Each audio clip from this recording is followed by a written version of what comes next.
enviable job of following Dr. Raquel in a stimulating toxidrome discussion. This bit of hour with just the seniors in the room is more informal, and I had originally thought to do some of the teaching that had been stripped out of the QI boot camp over the summer. And found out that it's not very easy to dive into that mindset in 45 minutes on Zoom, and thought instead that it might be worthwhile to chat with you guys about some of the quality improvement initiatives that are ongoing, because in many ways you are the users that we're trying to improve quality for. Some of our quality improvement is very patient-centered, and others of it is employee-centered and trying to make your jobs more reasonable, rational, fulfilling, pleasant.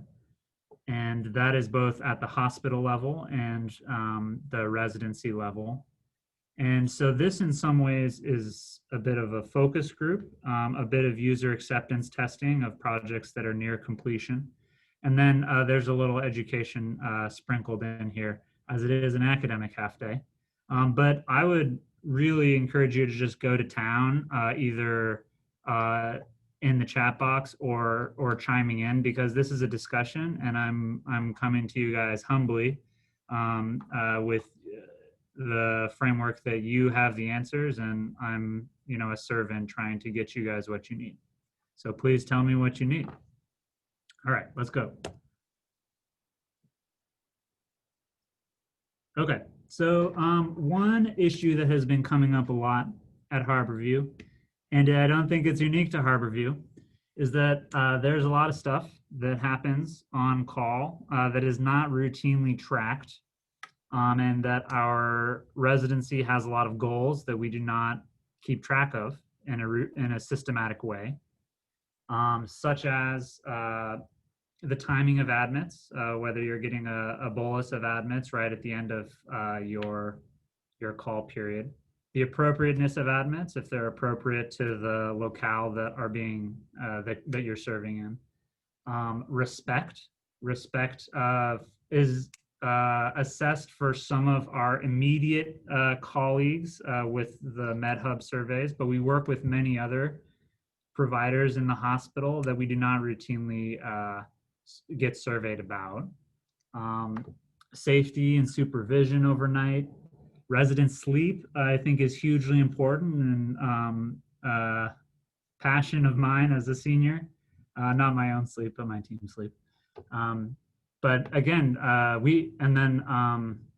protected time for breast milk pumping or expression. We have a lot of goals as a residency, and only really keep track of some of those goals anecdotally rather than doing it systematically.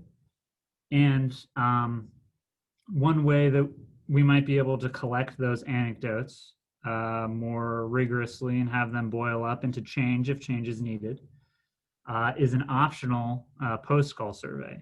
So this essentially is not something you would have to do. And if everything went great on your call, please feel no obligation to click on a link and say everything was great.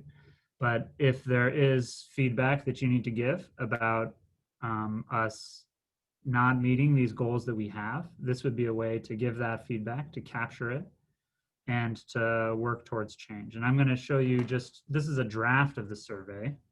I'll kind of give you a quick idea of what that looks like. Can you guys see a RedCap web page right now? Okay, great. Never know with screen sharing. What this would be is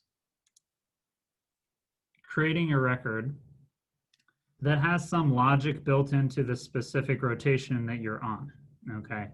And that's because the issues that come up for different rotations are different, and I don't want to make it like they're all the same or make you guys have to take a very long survey. So the idea would be that if you were an R2 on Harborview wards, and the post-call date that says today, because I'm filling this out, I don't know why that says it's January 10th, that you would see some questions that are specific to Harborview wards. So things like how many admits did you have in your last 2 hours? How many hours of sleep did you get? How much were you woken up by non-urgent pages? Your overnight Jerry consults and any cross-covering of the Jerry service you needed to do. And then this has been happening a lot recently at Harborview, which is a lot of patients are getting called for admit that end up getting transferred to Northwest or another hospital. So it's kind of a unfair use of your guys' time and attention to say this person's going to be admitted to your service, and then they just disappear from the building a few hours later. And then questions specific to breast milk pumping or expression. And then just at the end, free text. So there's a lot of things that happen that don't get don't fall into any single question, but still that is important for you guys to get off your chest, to let us know about, and that we would be able to capture that and work towards solutions. This is raw, this is rough, this is not probably what the end product will be like. But I'd be interested to hear from, you know, this group of seniors, whether you think an optional survey in your email on the post call, you know, morning or day or night or whenever, is something that you would like, in a way that you would like to communicate with the hospital and with the program. Fisher, is this planning to be a survey that is going to be emailed to individuals? Yeah, it would just be emailed to the residents that are post call that day. So, you know, one ward senior at Harborview, one MICU senior, well, not just the seniors, the interns as well. So it would be emailed, but it would be targeted. So you're all not going to get this email, you know, 365 days of the year. I think it sounds really like you could get a lot of useful information from it. I think how are you going to account for not hearing, like just hearing about bad things and just having kind of a unrepresentative, like if you're just getting, if it's optional and you're, you know, kind of not getting like larger trends. I think I will probably just hear about bad things, but that is okay with me. I don't necessarily, many of the goals that we have are not on average we want this to work. It's more like we want it to work always for all residents. And that may be a goal that we can't do all the time, but if we're missing it a lot of the time and we're hearing about it each time we missed it, then that's important information to know. But yeah, I think it will have kind of the Amazon effect where you kind of only get bad reviews, and I'm prepared for that. I'm going to try to interact with the chat. Let's see how I do. Fisher, I wonder about making it just for seniors and not for interns, because I think on post-call, especially at Harborview, I feel like it was challenging to convince my interns to try and leave on time. And I worry about giving them one more thing to sort of like take up their time. Totally. And I wouldn't really want someone to, I think this is a great point, James, and I don't know if sending it at 9 in the morning is the right time. It could be sent at, you know, some time where people should already be out of the building, and, you know, for that reason, I don't want this to delay somebody getting home and getting to bed. This could be on the day after, you know, it could be any other time really. I just was thinking, I think it is important to get it while it's fresh rather than to get it at the end of the rotation. But in a Q5 or Q4 call cycle, it could still be fresh, you know, the next day or the day after. I appreciate your point about the interns. I don't want to give them another thing to do. Quick question for you, Fisher. Do you know, because I'm trying to think about how much of this data we can pull independent of doing these surveys. So like, for instance, with the paging system, is any of that logged even rudimentarily, like in terms of how many pages go out to a given number that we might be able to access? I'm trying to do that actually. We have it. It's in SQL. It's pretty raw. The tricky part is I don't think that I can do it. And the question in my mind is, and there's another section about resident sleep and paging that we'll chat about. But I do think it requires, the doctor to say whether a page was necessary or unnecessary. And I don't know that I can really know that from the paging system. Sometimes you're woken up by a page and that is appropriate, but a lot of the times we're woken up and it's not really needed. I was thinking you could have a separate survey for interns that's really focused on just a couple key questions for them, like how much did you sleep and how many times do you get woken up by non-urgent pages, and a lot of the admit questions could go to seniors only. Because I think intern sleep is something that would be helpful to know about and that you might not get accurately if you just ask the seniors. Yeah, this is a great point. Thanks for that. I think echoing what Izzy has kind of put in the chat of maybe a question, particularly for interns, a follow-up question to how much sleep did you get? What was your primary barrier to getting sleep? And it would give us an idea of if it's notes or if it's pages or. I think asking the seniors that too, I think specifically thinking about like senioring on MICU, like as a senior, what do you feel like stopped you from being able to get your intern to bed? Like, was it the cadence of admissions, or was it getting slammed, or why couldn't you take the pager away or take some admits or write some notes or whatever? Like, why couldn't you get them to bed? It's helpful to ask. Great. I love these ideas. Thanks. It also might be a good idea, at least when you roll out the survey, to have a question of what questions do you think should be added or subtracted from the survey, because that might help you kind of rapidly improve the survey in terms of adding things that people really want to answer and taking away the things that take extra time that people don't really care about as much. I like that. It's like a meta question. So thanks. I know that nobody is excited to do surveys, so I'll definitely be trying to market this as this is optional, but you all are on the front lines and you see the problems, you live the problems, you know what needs to change. And so this is me trying to just grab that information from you while it's still in the front of your mind. I'm kind of curious, do you have any specific things you're trying to change right now currently that this information is targeted towards? Like, are you trying to change Jerry cross cover or like increase staffing with APPs on different services? Or is this kind of just generally gathering knowledge to figure out what you might want to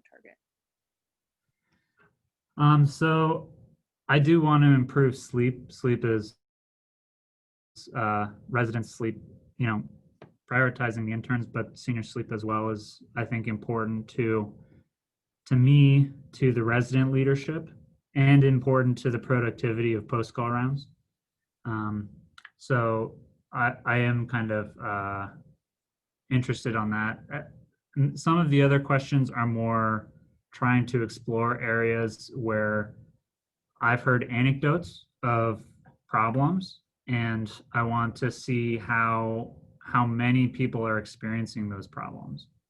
And I don't have a number, but if they reach some, frequency of happening, then we definitely need to do something different. And I have observed that I truly believe in the good intention of the leaders of our residency, and I think that they respond more quickly when data is presented.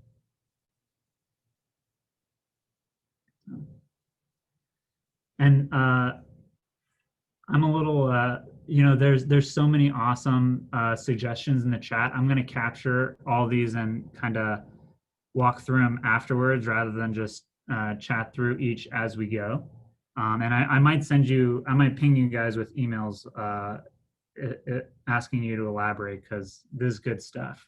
Yeah. Thanks. Let's move on and talk about the second kind of issue that we're working on that interfaces with this. And this is nurse communication. So this is a year-long quality improvement project that I'm doing with nursing staff. It's an interdisciplinary certificate program project, and I think it's great because I think have a lot of difficulty communicating with nurses, and nurses have a lot of difficulty communicating with us. It's bi-directional issues, and has this issue that is kind of near and dear to my heart about overnight pages and interrupting sleep. So one idea that has been proposed and has been tried on different services, tried with some success on the hospital medicine service, and then some success on some of the surgical services, is trying to institute pager quiet hours, where there essentially are different guidance given to the nurses at certain hours of the day. It has been, some of the other services have done from 0200 to 0500. Where one would try to triage the urgency of pages and to save pages that are not urgent. And so, for example, an urgent page should be sent. Wake up whoever needs to get woken up, or, that has to happen now. A semi-urgent page, which might be, this has to get solved before my shift is over, but it doesn't need to be solved right now, would be saved. And if it ends up being that they have 2 such pages, then they would page the resident. And non-urgent pages essentially would wait for nurses join for rounds. And different hospitals have different amount of success doing this. Different teams put different priority on this. But I do think that the ability to sleep while on call is integrated with whether nurses are able to store pages and talk about them at rounds. So here I would love a lot of feedback from you guys, because I don't know that this is actually a proposed solution that is correct. I think this is a little earlier in the development cycle than the PostCall survey, and we all have different experiences with these cyber rounds. So I would be curious to hear, the cyber rounds are the structured interdisciplinary bedside rounds that is done at the U. And I would be interested to hear perspectives on that, of whether you think that type of rounding ought to expand to Harborview or other institutions.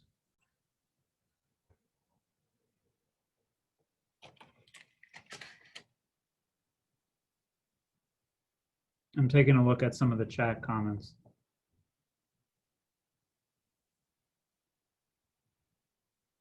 Yeah, getting a flood of pages in the morning. I do think there's a trade-off that if you're not getting interrupted for a period of time, then you get a crap load of pages at the end of that period. I think we have to also be mindful of, from a nursing perspective, you're asking for the non-urgent ones, for the night nurse to not have the answer to that and hand it off to the new day nurse, who then is going to communicate those questions on rounds. Right. So processes would have to be able to support that kind of information transfer. You're right.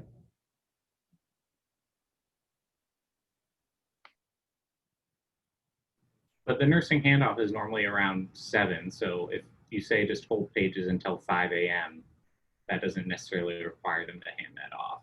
Yeah, so I was specifically commenting on the non-urgent ones that we're going to store until rounds, or I guess they could be at 5.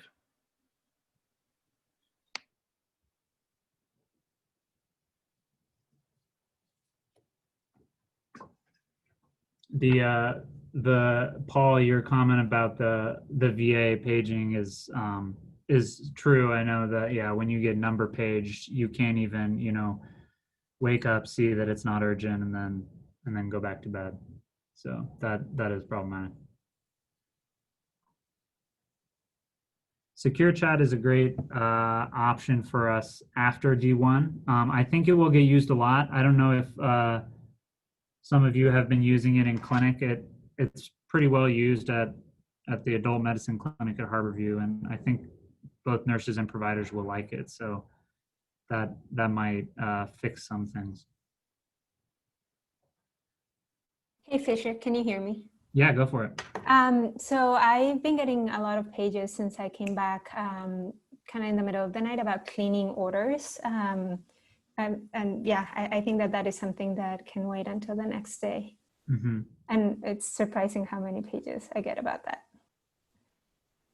Yeah, it's painful, right? I mean, I don't know if that's on a checklist for the night team to go through, or if there's just a lull and they kind of see that as an opportunity to help out the day team, but that is painful. Fisher, I have a quick question. Please. Are the nursing staff like aware of the paging burden? Are they also, I know they also have their own frustrations getting communication with us, and they have their own patients, but sometimes when I've answered a very like thoroughly non-urgent page at at like 3 a.m, the nurse is always like surprised that it seems surprised when I talk to them about the fact that I'm covering like 10 other patients. So I'm just curious also about some of the education nurses get around that, or if there's also kind of like an education gap in that realm. I think there is an education gap. It varies among the nurses and their experience, but you're right. I think there's an opportunity, without a more structured intervention of just doing education and trying to improve judgment. Yeah. Yeah. I mean, I think that's where having the thing in cores really helps, because that comes up kind of at the time they need to see it, but it's also not incumbent on the nurses to know our schedules, because they're also paging tons of hospitalists or other teams that are not on 28-hour call. Right. Kevin, say this cores trick. I want to make sure that everyone hears it. Yeah, I actually don't use it that much, but I think there's a way that you can go into your cores. Maybe someone else can explain it, but as they go to page you, it comes up on that first sheet along with their message that is something that you write in. So you can say something like, I'm on a 28-hour call shift. Please hold non-urgent pages from 0200 to 0500 or some reasonable hour. And then they can see that.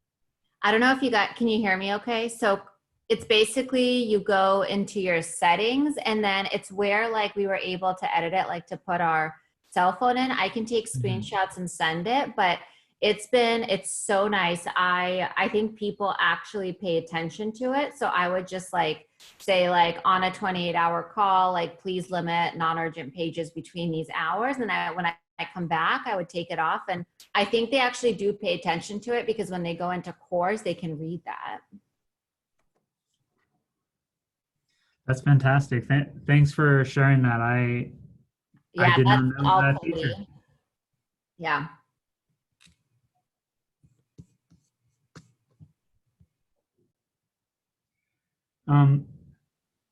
For cyber rounds in general, is that something that in your experience, I feel like there are trade-offs with anything. The hospital, I shouldn't say the hospital, Harborview is interested in expanding cyber rounds on our ward services and trying to get the hardware that would require with easily being able to call nurses and different staffing at different times if required. And I'm interested in your perspective of those who have been Harborview seniors already, or just those that were interns recently, and had experienced that at the U. If you think cyber rounds would be actually helpful.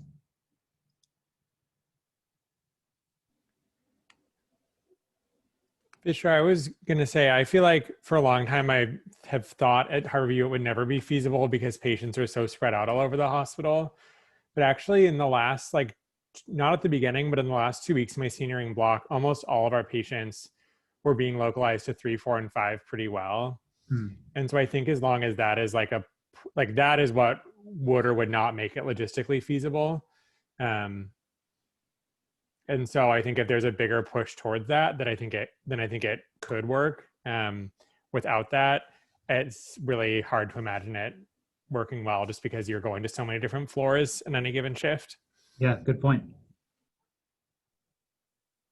I agree though, like in terms of James's point, I have found that there are times when I'm on 28-hour call, especially at the U when your list is a little smaller and all the patients are in the same place. If you have the time, the practice of just going to the floor at 2 a.m. on your way to the call room and saying, hey, I'm going to sleep.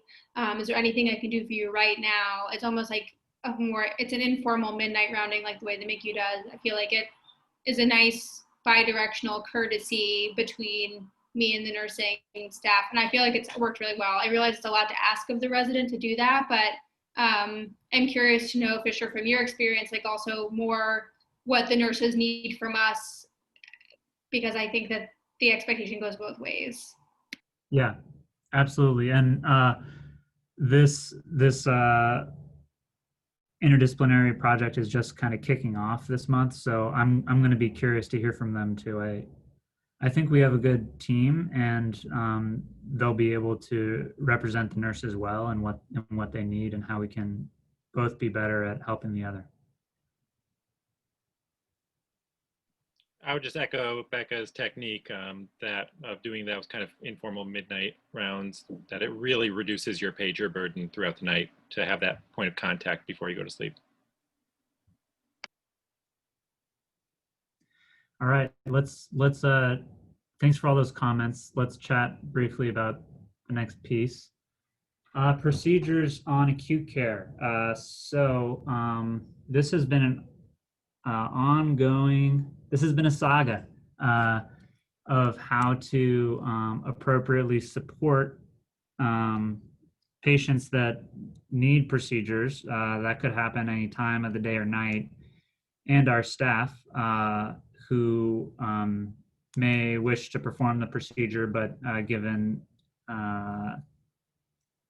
variations in availability and experience and comfort, that makes it hard to necessarily get the procedure done when the patient needs it. So we have worked and hashed out a acute care procedures algorithm.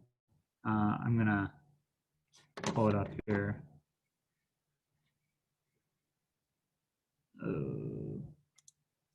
Actually, just pull it up old school.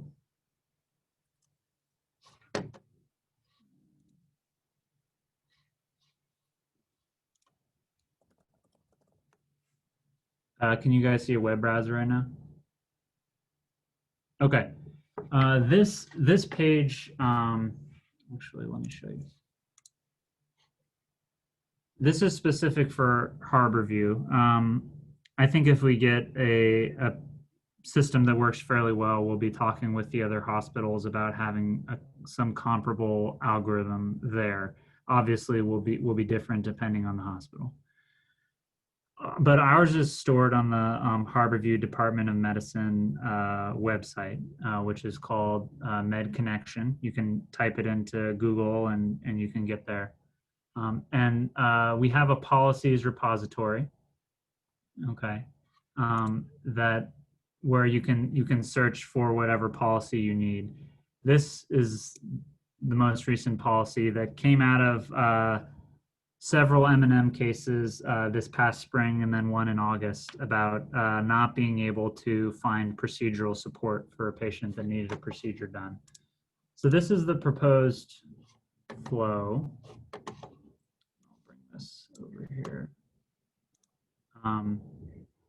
That we would hope an acute care team is able to go through to accomplish a procedure for a patient. Okay. many higher ups have thought that this was a good flow, but I don't think that there's been enough resident input into this flow. So this is user acceptance testing and me asking you guys, does this work?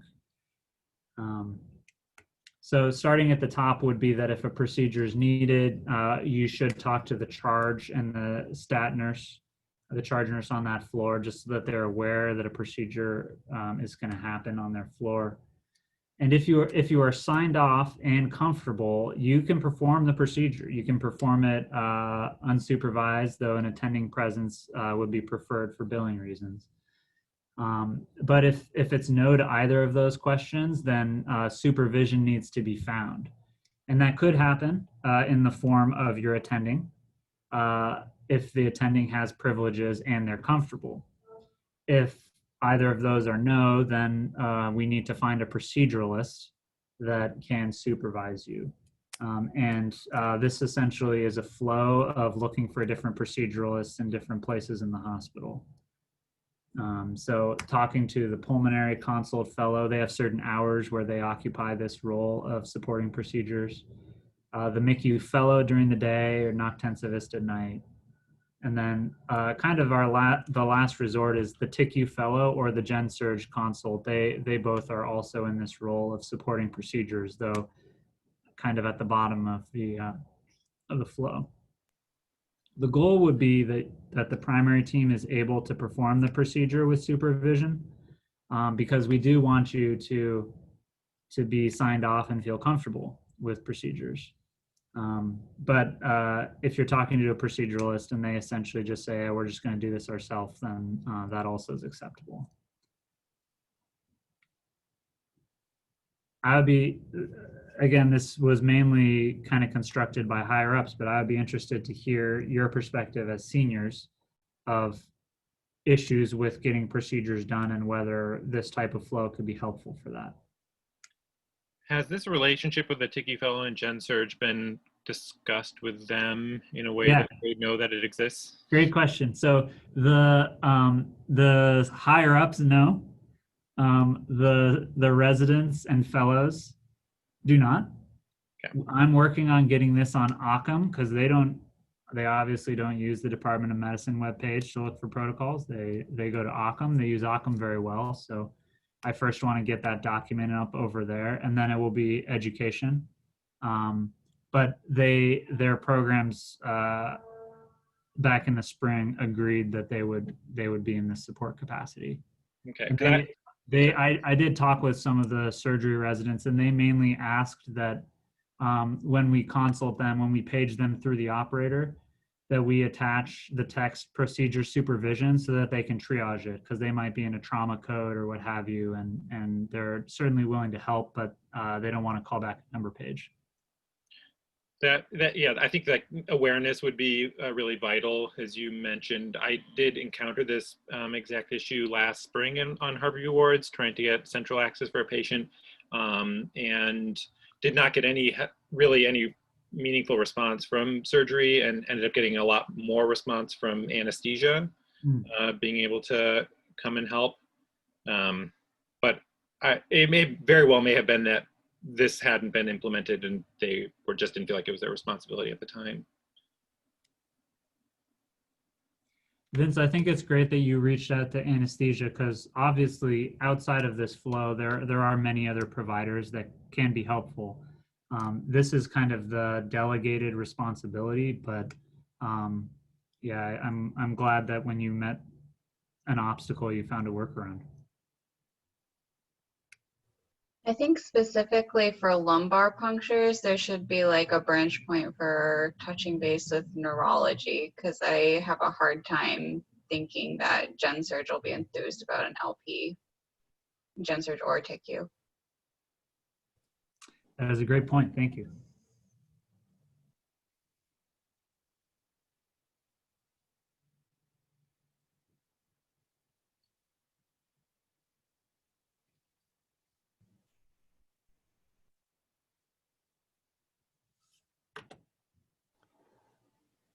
Fisher, I wonder if this is like probably a huge undertaking, but like a way to totally formalize the process of like being signed off on procedures.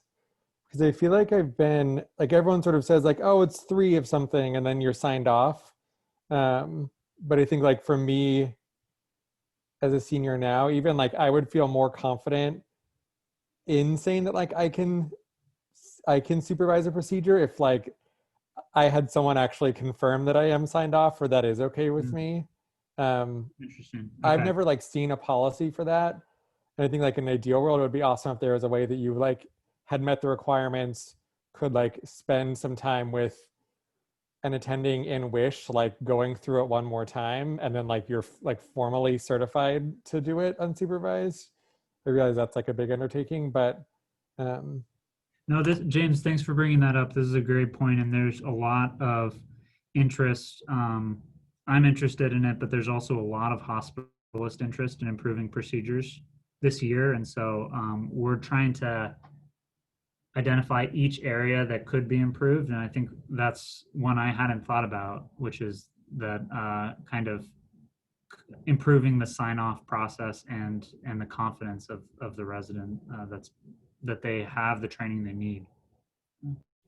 If I could just add one quick thing, I think I really like that idea, but I think the flip side of that is that it could become even more burdensome to be able to feel like you then are approved on your sign off to supervise someone who is already like maybe not going to get a ton of opportunities to do it. So I think the idea is great, and I would just advocate that when that starts to happen more, it maybe is a very low burden to the resident to do it. And if it's even something as simple as like, you know, you get a formal sign off, and if you would like to have the option to like talk through the procedure one more time with a hospitalist and just make sure like, okay, the things I've been doing and thinking are the right steps. Like it's an option, but it's not like oh, you need to show up in the WISH lab and like prove that just feels like it could easily by like a bigger group become a thing that then makes it even harder to do. Yeah, no, Tess, your point is good. We're not trying to add more red tape. So yeah, but I like the idea of extra help. Can I this is a comment I left in the chat, but I really like the VA procedure elective, and I think that having dedicated time spent to like learning how to do the procedure is a great way to feel confident in it. And I remember I was talking to Emily Grossenkos when I was on it, and I think the issue is that it's hard to get funding to support attendings on that or attending physicians on that rotation, and that's why it hasn't been more broadly implemented. But that, I don't know, I just feel like it would be appreciated by all of us to have like dedicated time during residency, and also relieve like some really busy services from having to do the procedures during the day. Kylie, your insight is completely accurate. And I think that probably many of the programs that we all interviewed at had achieved some way of having a procedures elective and or a procedures requirement where you are that's how procedures happen in different hospitals, and we haven't quite threaded the needle there yet, but I think we probably will eventually. For now, primary teams are still kind of being seen as the solution when a patient needs a procedure on acute care, and so I think that at least is the short-term solution, and you're right that we probably need a better medium and long-term solution. Yeah, I feel like this is echoing Kylie and a lot of what's been in the chat box, but there's just an issue, especially I feel like with central lines, with volume. And so then seniors end up taking away from interns, and it becomes this like perpetuating cycle. Yeah. Is there any thought of like expanding, procedure or something to like Northwest Hospital or other hospitals, or Valley, where you could go there for 2 weeks and be the only person who puts in central lines or something? Yeah, it's interesting. I hadn't known this, but I spoke with some residents that trained here about 10 years ago, and apparently the big delta in the central line training was when we got an EM residency, because previously we had been doing all the lines for for patients that needed lines that were coming into the hospital. But that volume got reallocated to the EM residents, and we haven't really supplemented it with some other offerings. So we have good opportunities at Northwest. That is still kind of in its infancy, but I think that's an interesting idea. And Kylie's point about the VA procedures elective is fantastic. I would encourage you all to go for that. It's a fun 2 weeks.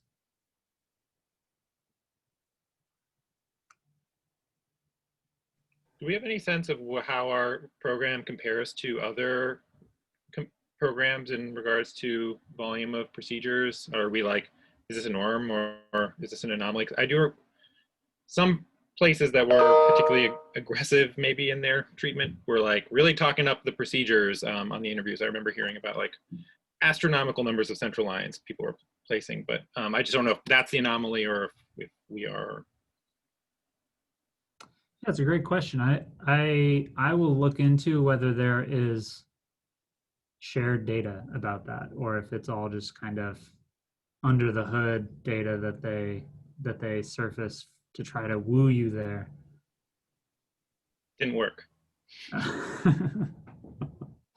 When I was on MICU, I don't know if Stephanie's on here, but we would sort of jokingly, but then seriously, like go down to the ER and say like, we need central lines, like don't put central lines in our patients. And it worked. And part of me wonders if that's something worth tracking on like the MICU post-call survey, because I think in a world where we're constantly pressured by the ER to get patients out of there, when patients are held in the ER so that the EM resident can do a procedure for them, like that also feels very frustrating. And so I think having a formal way to report that feedback to the ED would be helpful. I love that idea.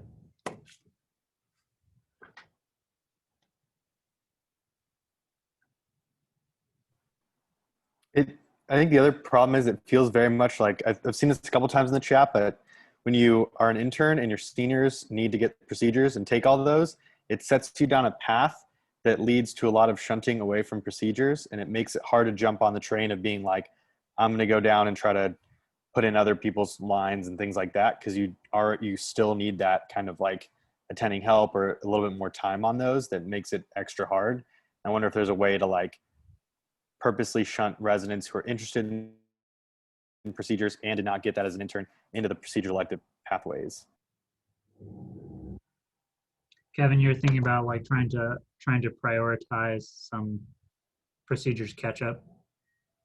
Yep, just if you're interested and your logged procedures are way less, not to like discourage people from logging procedures, but if you therefore want to have that skill by the time you finish residency, it's hard to not feel like I'm in that position. I don't want to feel like when I'm on my Mickey month that I'm taking everything from the interns, but it's also that's what happened to me. Yeah, that's what happened to me too. No, this is a great point. Let me chat with Whitney about how we might work on that.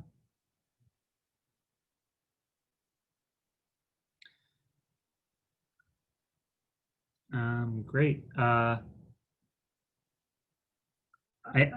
had some other things, but I feel like we're at time and I don't want to, I know people have places to be this afternoon.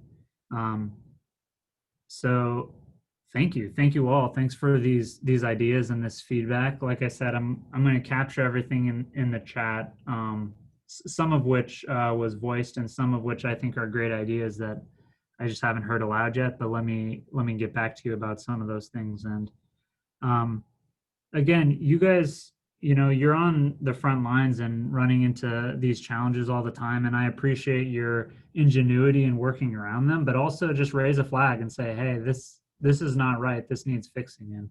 And one of the privileges of my job is I get to try to fix those things.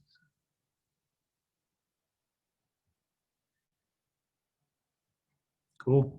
All right. Courtney, I think they're all free. Am I right? You're right.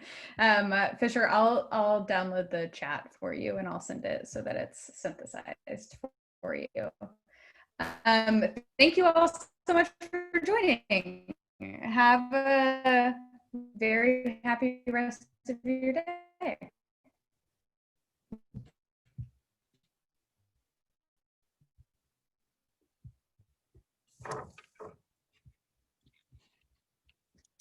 You can't copy and paste the chat, huh? Yeah, there is a way to download it, and I'm not logging off until I figure out how to do it. I know that you can. I can take screenshots too. Yeah. I would love to learn. There's so much rich discussion today.